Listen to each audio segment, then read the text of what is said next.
मैं ऐसी ही हूं। लेखिका बिंदु गुप्ता, चित्रांकन कनक शशि।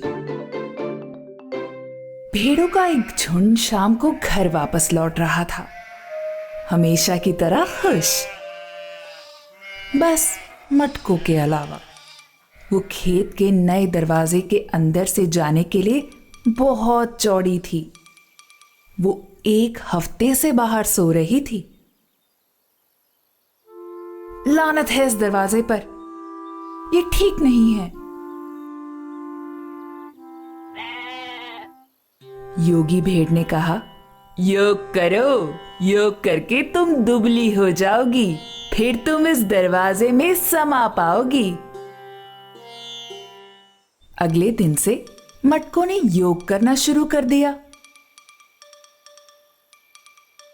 बहुत दिन बीत गए, मगर मटको अब भी दरवाजे में समाने के लिए बहुत चौड़ी थी।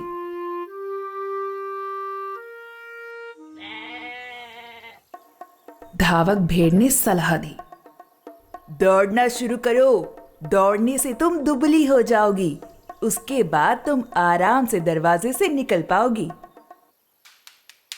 इसलिए मटको ने रोज दौड़ पर जाना शुरू किया।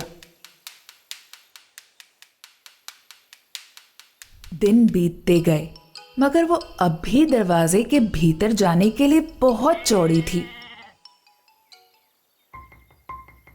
तैराक भेड़ ने सलाह दी, तैरना शुरू करो, तैराकी तुम्हें दुबला कर देगी, उसके बाद तुम आराम से दरवाजे में समा जाओगी। इसलिए मटको ने तैरना शुरू किया,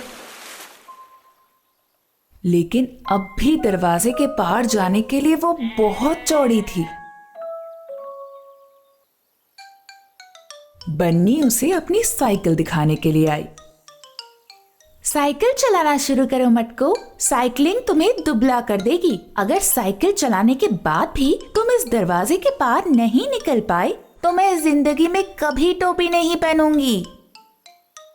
मटको बहुत परेशान थी। बहुत हुआ, मुझे अब कैसे भी घर जाना है। उसने बहुत देर सोचा विचारा, फिर वो निकल पड़ी। कुछ दिन बाद मटको वापस लौटी। अब उसके पास एक योजना थी। उसके पास थे औजार।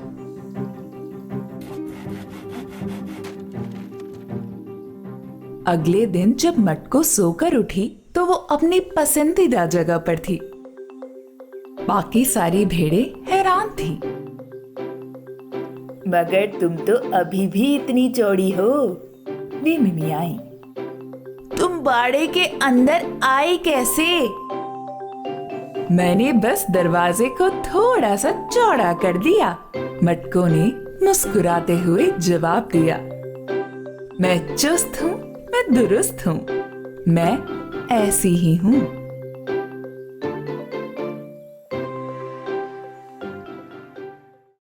सुनिए जी, वीडियो को पसंद करना और बांटना ना भूलें। कृपया नीचे अपनी टिप्पणियां भी छोड़ दें।